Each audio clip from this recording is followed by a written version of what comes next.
It's lovely to introduce Helen Marlowe, who is Senior Policy and Public Affairs Manager at Hospice UK, who has done a lot of work on this issue of remote and rural communities, and has completed a report which much of the information comes from, I believe, today. So if nobody's got any further questions, I will hand over to Helen to introduce herself in better detail and also to proceed with her presentation. Thank you. Thanks, Jo. Lovely to be here today. I'm just going to share my slides. Hopefully you can all see that. Let me know if not. Jumped forward. So as Jo said, I'm Helen Marlowe. I work for Hospice UK. I'm based up in Scotland. My day-to-day role is supporting and working with Scottish hospices, but I'm also the lead for Hospice UK across the UK for our work around improving palliative care in remote, rural and island communities. So what I wanted to talk a bit about today is a piece of work and a report that we published last summer, bringing care closer to home. And when we think about palliative care in rural communities, like why is this issue so important? Why should we care about it? And I think you'll all know better than I do that we do have patchy access to palliative care. So where you live does impact the care and support that you receive at the end of life. And with specialist palliative care services, like a lot of specialist services are typically based in towns and in cities. And that's particularly the case, as you'll know, for paediatric specialist palliative care is quite often based in cities, and families have very long distances to travel to access care and support. And our unique geography across the UK does make it harder to access care, but it also makes it much harder for staff to deliver care in rural communities in an equitable and sustainable way. And we have a changing population across the UK. We have an older population, particularly in rural communities. And I think for me, rural communities and rural healthcare is often associated with older people. And what I was really keen in this work and this report, that we specifically look at the needs of children and young people and their families, because a lot of the research around palliative care in rural communities, it's firstly mostly from other countries. There's not that much in the UK, and what there is in the UK is specifically focused around older people.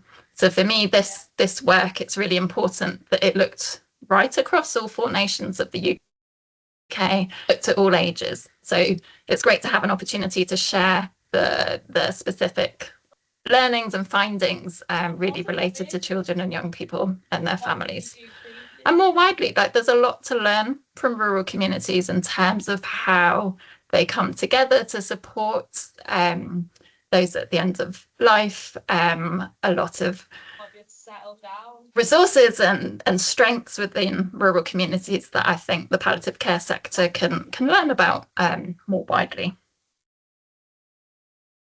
So the aim of the project, first, is really to increase understanding of people's experiences of death, dying and bereavements in rural communities and island communities right across the UK, so all 4 nations and for all ages, and really shine a light on people's experiences.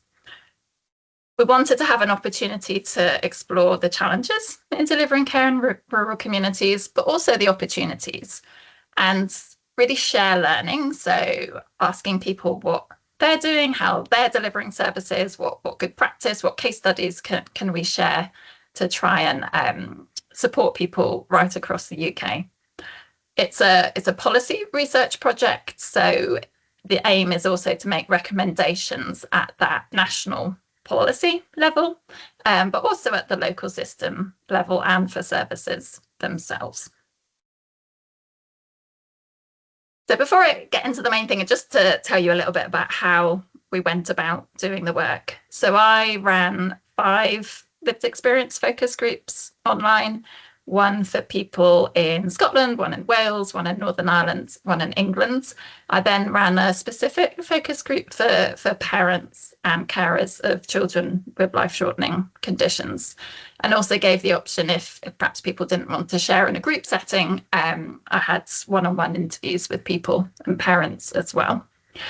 That was supported by a short lived experience survey, and also a much more in-depth professional survey, which health and care staff supporting people with life-limiting conditions in rural areas across all disciplines completed. And we had about nearly 240 responses, and about a fifth of those were from staff who supported children and young people. Did a whole load of interviews with stakeholders, with hospices. We carried out a literature review. We gathered case studies. I ran a workshop with professional leads across all disciplines, so sort of community nursing, GPs, pharmacies, ambulance service, as well as sort of more specialist palliative care staff, social care as well, just to sense check some of the findings and recommendations. And I was really pleased to be supported by an excellent steering group made up of people with lived experience and also staff who had a wealth of experience working in palliative care in rural communities who helped guide the project and the final report. So what I was going to spend the talk today, there's kind of three sections I wanted to cover. The first, and what I want to spend the bulk of the time talking to you today, is just pulling out some of the themes from the families that I spoke to living in rural communities who had a child with a life-shortening condition, and pulling out some of the themes in terms of what their experiences were. I'm then going to spend a bit of time just outlining what the report pulls out in terms of what would improve care and support for families in rural communities. And lastly, just focusing on some of the recommendations in the report.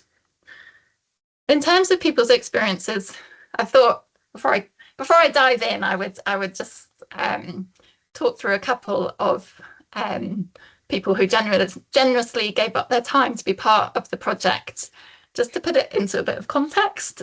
So this is Barney and his son Rafferty and one of his other children just lurking about in the background. So Barney and his wife, they moved to East Cumbria, to a very rural location, a small cottage on a hillside. And he said it was very much, they wanted the rural idyll for their children. They moved when they had 2 children. I think what they weren't expecting was when their third child, Rafferty, was born.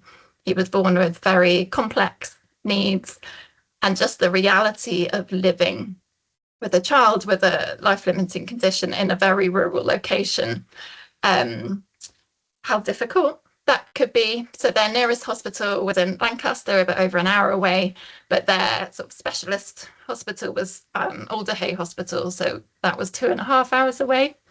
And just him talking about the impact of that travel and those distances on their family. He talked about sort of a situation that had the biggest impact on their family is when they had a bit of a landslide where they lived, and it closed the main road into the nearest village, which was about 20 minutes away where they worked, where Rafferty's carers lived. They couldn't access that road, so they had to spend months, and it went on for months and months, going via a single track road, having to open gates, getting out, closing gates to travel into the nearest village. And this added an extra 15 hours a week on their driving time. And actually the impact of that on Rafferty and being scared about his needs when they were just stuck in the car all the time had a big impact on their family. At the same time, other issues of how hard it was to find carers in a rural community, the difficulties of travelling to access care. But he was so positive and so supportive about the care and support they got from Jigsaw Children's Hospice in Carlisle, and the difference and the impact that had made to their family. Another one I just wanted to talk about was Sarah. I've changed her name. That's not her real name, but she I spoke to her as part of the research, and she lives in a remote Scottish islands, one of the really quite small islands. She has several children. She actually has 2 children with life-limiting conditions and significant needs. And just hearing her speak about her experience of juggling where she lives, there's no hospital where she lives on sort of the biggest main island. There's a small hospital, but the reality of her life, traveling between 3 different hospitals in multiple different health boards in Scotland, the hospice where they had respites perhaps once or twice a year was over 300 miles away, that she was traveling to one hospital on the mainland in one city in Scotland for her child's neurological conditions, and then she was having to travel to another city in a completely other part of Scotland around to get cardiology input for her child. The stress of that travel, that lack of coordination, the confusion of it, the sheer expense sometimes, the reality of living in a remote island where weather, especially in winter, can cancel ferries, and the impact that had on her and her family and her children. And sometimes like the sheer loneliness, the lack of other families with a child with similar needs, and the social isolation that she felt. So just to pull out now some themes from across all the families that I spoke to. So that impact of travel has such sort of a profound effect on families. So the distances that they had to travel, particularly because paediatric service specialist paediatric care perhaps is even more spread out in terms of having to travel further to bigger cities to access specialist paediatric care. The expense of all that travel, the fact that public transport might not exist, or it might not join up, it might not go to where you want to, or you get a bus to here but then the next bus doesn't line up. You could live in a rural village which doesn't have pavements, so you can't your child's wheelchair, there's nowhere for it to go along the roads.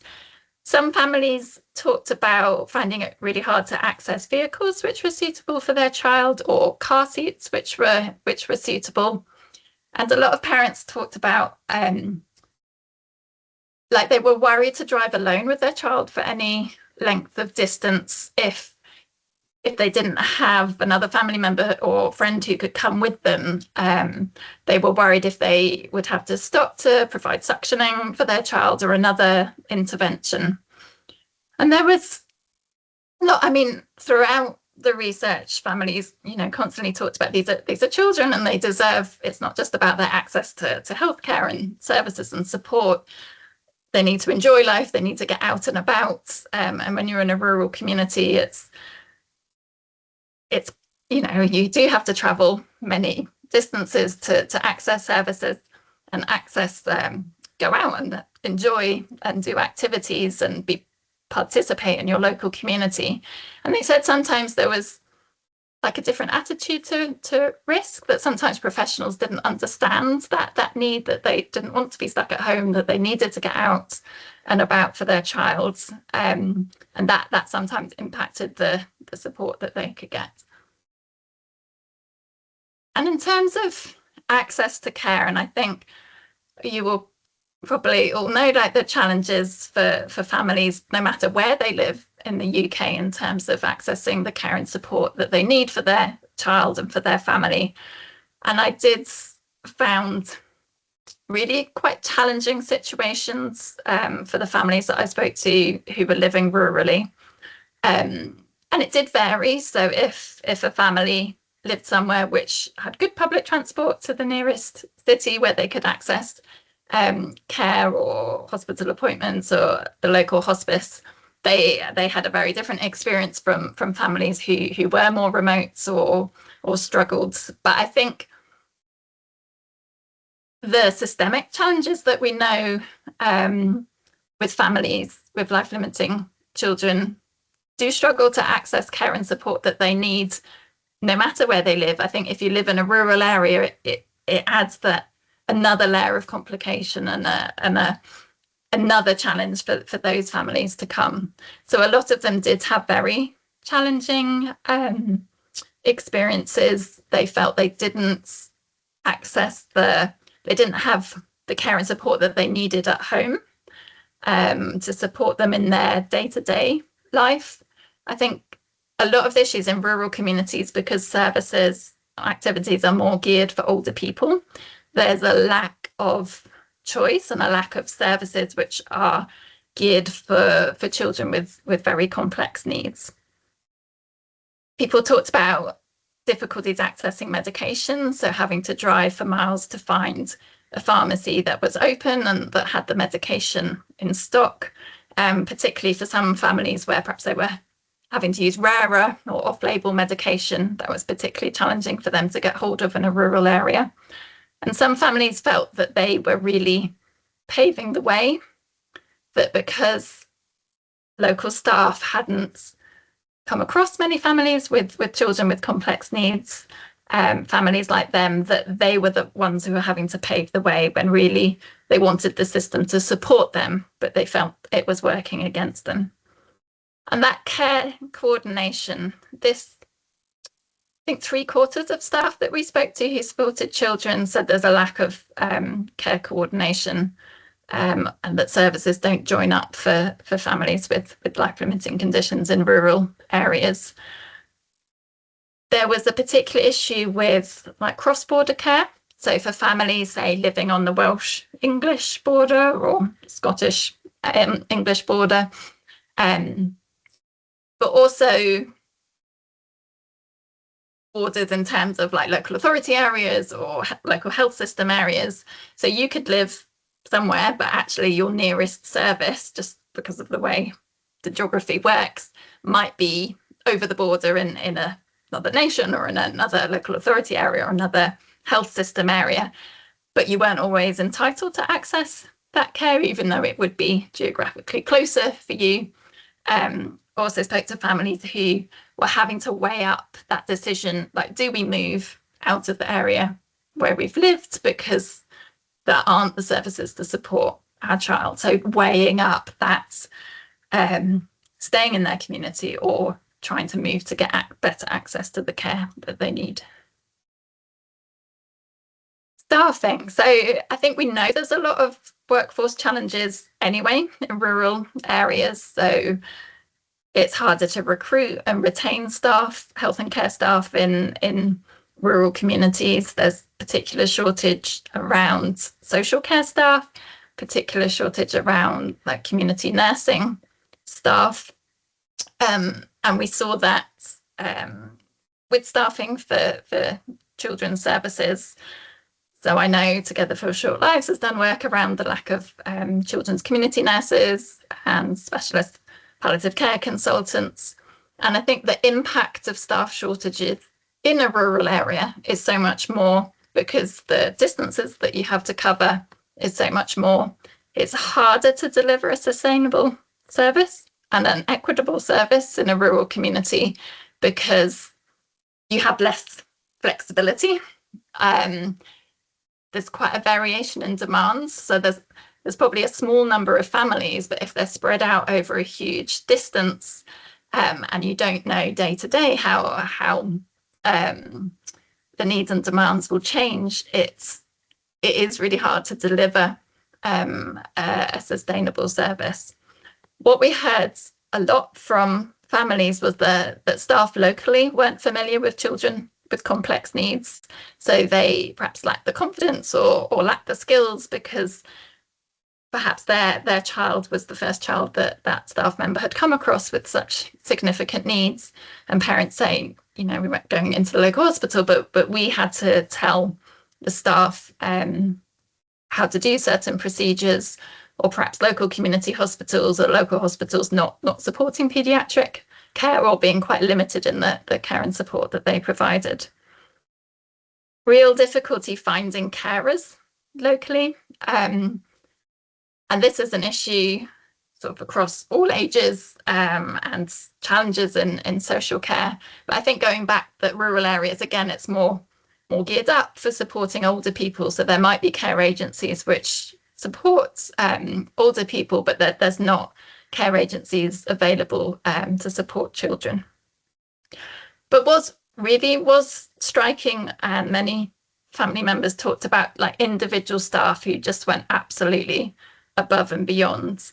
And quite often in a rural community, staff might be part of that local community. So yeah, they're staff, but you know them. And there were so many examples that family members gave of individual staff who just went above and beyond, sort of beyond the call of duty.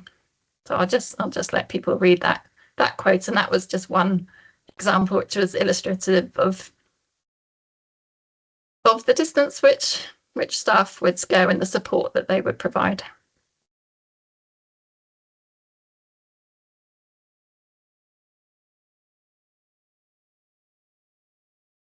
And just a couple of final themes. So that impact on families, if there wasn't that practical help and support, and it was harder to access care and support, the impact was felt by the families. And challenges accessing respite, or perhaps they had some access to respite, but because the distances that they had to travel were long to access that respite, or perhaps it wasn't delivered in the most flexible way, they felt that it wasn't actually useful for them. In fact, it's not just access to care and support, it's like you might have to drive many miles to get to a school or a nursery that can support your child. And some parents talked about perhaps because there was a lack of formal support, or it might take several hours for a staff member to reach their home because of the distances to travel, that sometimes they had to take on roles that they didn't feel comfortable with, so doing certain medical procedures and things like that, which they didn't want to do. So that impact on families was really striking. I think there was a lot of positives to be had from living rurally. So family members, parents spoke around the strength of local networks where they live, their neighbours, their friends locally who supported a lot with the day-to-day. But I think it was quite nuanced. It was quite complex. So some people really valued that support. They obviously did have very strong networks locally. Other parents and family members talked around, they felt from professionals that there was an expectation that they would have that level of support because they lived rurally and there's close-knit communities, but perhaps they didn't have that, or they felt like they couldn't ask friends and neighbours to support them, or they couldn't take up offers of support because they would feel indebted, that they wouldn't have any way of repaying the support provided. So if a neighbour would offer to take their older children to school, for example, they just felt like they couldn't accept that because they could never repay that debt. And those feelings, for some people in a rural community where perhaps they were the only one with a child who had complex needs, the quote at the bottom, so that was from Sarah, who I mentioned at the beginning, who lived on that remote Scottish island, and she said, she would go to the local mums and toddlers group and she felt like a social pariah. She felt like the other mums there didn't want their children coming over to hers because they were worried that they would pull out tubes, and that there was no other children in a wheelchair, and she felt very socially isolated. And that lack of peer support. So even though there are these close-knit communities, if someone isn't sharing the same experience that you're going through, and that can feel very socially isolating. Just wanted another aspect of sort of local communities, so particularly in like Welsh-speaking communities, families, Welsh-speaking families that I spoke to said it was perhaps 50-50 whether they would have health and care staff who could speak Welsh. I think, again, perhaps it's an issue which is more commonly associated with older people, or I think people know about it with patients who have dementia, the importance of communicating in the language that people are most comfortable with. I think what was clear from the research I did, like, doesn't matter about the age, like if it's your preferred language, it's really important that you have a means of connecting in that language. One parent said, her child is non-verbal, but he just loved the sound of the Welsh language. It's very tonal, like he responded really well to it. And it was really important, she found, for staff even just to have a couple of phrases in Welsh to make that connection. And for her, as a parent trying to fill out care forms and other things, it was when you're tired and exhausted, and then you're having to write out things in English when you would prefer to do it in Welsh. It was just another barrier, another layer, which you could really do without. And just finally, the last thing was around the financial impact. So it does cost more to live rurally. Your utility bills are higher, your energy bills are higher, your petrol, your travel costs are higher anyway. Then if you have a child with a life-limiting condition and you're running medical equipment, you have to have the heating on more the time, again, your bills are higher. And then, as you'll know, when a lot of parents are having to cut back work or give up work, that obviously has a massive financial impact. So a lot of parents did talk about the lack of financial support, the amount of debt that they were in, perhaps difficulty accessing suitable housing as well. Although they did say, actually, you live in a rural area, you're probably more likely to live in a bigger house than perhaps you could afford in a city. So it was split, but actually your house, maybe it's not very energy efficient, and then your bills are higher and things like that. And sometimes professionals see that you're in a bigger house and think that you're doing okay, but actually you're struggling day to day with being able to afford things. So that was really some of the themes from people's experiences. What I'd like to move on now to is these are the findings from the report in terms of what would improve support for people with the life-limiting conditions and their families in rural communities.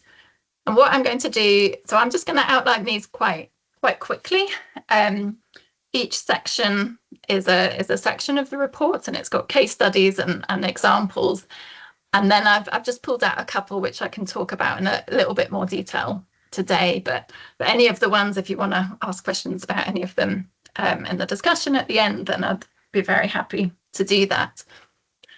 And I think with rural communities and delivering care in rural communities, it's like collaboration is absolutely key. So no single service can do it all, and it's about being creative and flexible and working with the resources that you've got. And we know that in a rural area, it's GPs, it's community nurses, it's community pharmacies who are the absolute backbone of delivering palliative care. So it's about having stronger partnerships with those services and more specialist palliative care teams, especially when the local services, they're the ones who really understand rural communities and the needs of families. And crucially, working in partnership with local communities themselves. So building on and learning from understanding what resources and expertise are already available within local communities. Delivering more palliative care at home and closer to home is vital for families in rural communities. And there's lots of innovative models around hospice at home and palliative care helplines and more digital supports and services, community hubs, which are helping to bridge that gap, but more needs to be done.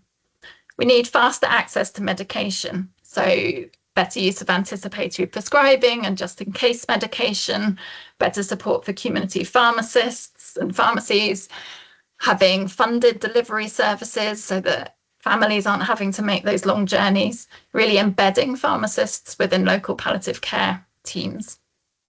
And care needs to be flexible and person-centred, so helping families and individuals staying connected to their local community and tailoring support around what is important to them, but also what's available locally. And one key area around this is better use of direct payments and personal budgets to really help tailor that support locally.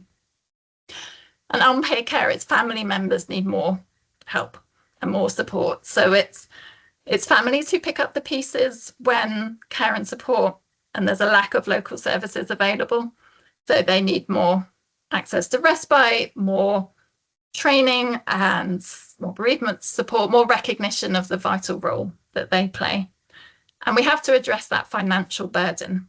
So rural living is expensive, caring for someone at the end of life is expensive, and that hidden deprivation is real in rural communities. So people need better access to welfare advice. They need more support with energy costs. They need more support with reimbursing travel costs, or better access to like accommodation if they're having to travel to specialist services many miles away. And this all needs to be underpinned by long-term strategic action. So we have to support the workforce we have, and we need to plan for the workforce that we need. So we know across the UK for palliative care that demand is rising, and we need to make sure we've got the right staff in the right place with the right skills, and that includes in rural communities. Fairer funding and commissioning. So it costs more to deliver services in rural areas. Funding allocations and commissioning, that needs to reflect the true higher cost of delivering these services to rural communities. Infrastructure matters. So mobile phone coverage, broadband coverage, suitable housing, public transport that's reliable and suitable. So all of this underpins people's access to care and support. And finally, national and local policies need to be rural proofed. So you need to prioritise rural communities and make sure that they're not being left behind. So I'm just going to pick out a couple of those in a little bit more detail. I'm keeping an eye on the time, Jo, but do prompt me if you need to. And there's lots of, in the report, there were lots of, there's lots of case studies and examples of how palliative care services for children and for adults are delivering more care at home or closer to home. And it really focuses around that collaboration across the different teams and working with staff locally and then with more specialist services working together. So, I mean, hospices and other services have looked at setting up hubs within rural communities, doing more outreach services. I know one children's hospice who, they have their family outreach days, but they move them around their geographical catchment area. So for families across their whole region, there's the shorter distances for them to travel. I think palliative care helplines are really important for everybody with palliative care needs, but particularly in rural communities where it can take a long time in the middle of the night for someone to reach your house. And we know that that's when 2 o'clock in the morning, you don't know who to call. That's when people do have to phone an ambulance. And from some of the families I spoke to, so Sarah in that Scottish island, for her, the question was not, do I phone an ambulance, but do I phone the Coast Guard to come out in the middle of the night to get me and my child to the bigger island where the hospital is. There were some really good examples of more flexible intensive support to support someone in sort of the final weeks and days of life. So taking us staff members, sort of travelling them up and finding someone for them to stay locally, so near to a family member, so that they're there on hand, but they're not sort of being intrusive to that family, but they're working with local services to come up with a rota to provide round-the-clock support for that family. A lot around more digital services and virtual services. And I found that quite interesting talking to families about it, because they absolutely saw the value of like virtual consultations and things like that. But I think what was important is like how you offer it and how it's seen. So they didn't want to feel like it was the only choice for them, that they were being offered a digital virtual consultation because there were no on the ground services, but they wanted to have that choice, and when it suited them, they could definitely see that there would be value to doing more virtual and digital support.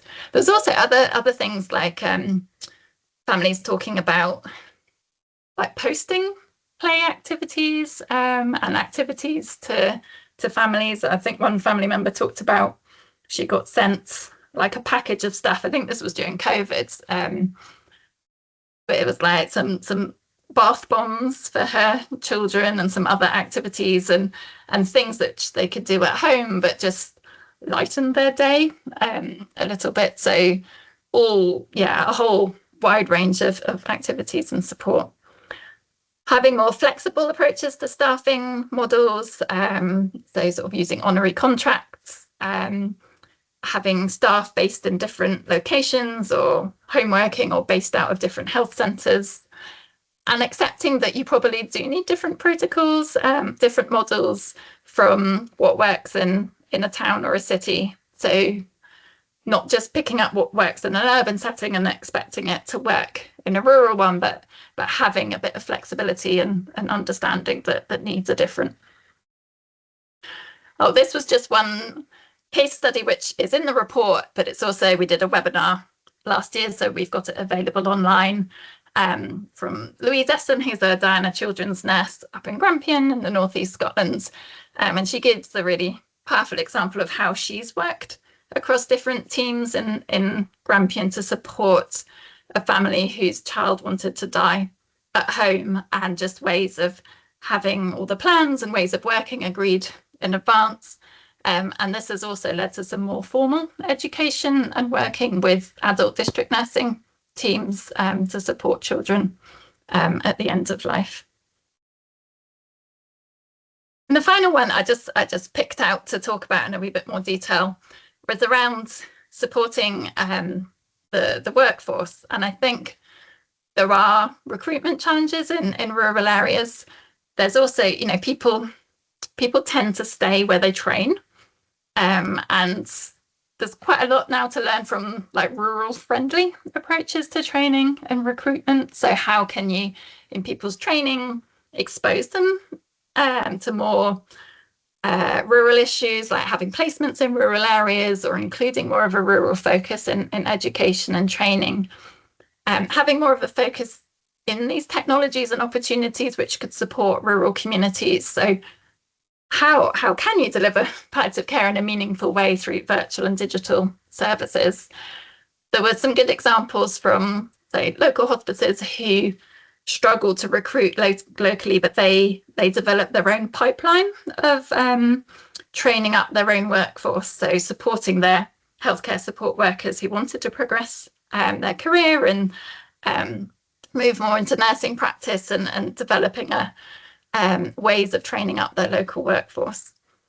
I've seen some really good examples of, again, it's that collaboration. So working across a whole region, having really strong networks between different services, whether that's hospitals and local universities, to create like a really strong regional network. But that's got the added benefits that it might attract staff to it because it gives them more opportunities. There's more opportunities for career development and progression, and different ways just of rotating staff across different settings or having joint posts.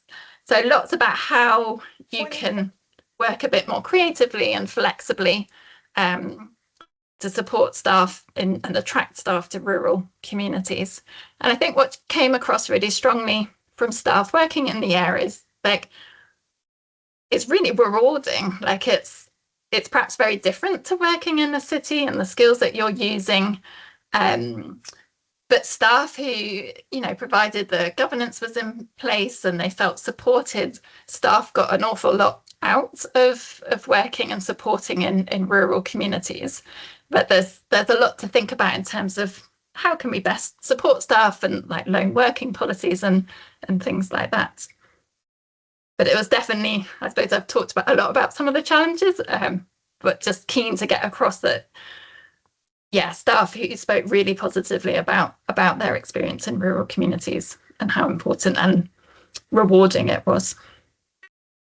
So just finally, I'm going to very briefly just talk about the recommendations in the report. So there's a lot of recommendations. I'm not going to go into any great detail, but just to pull out, and I think as well, and even when I'm talking to you, it's clear there's so many interrelated issues. It is a complex area.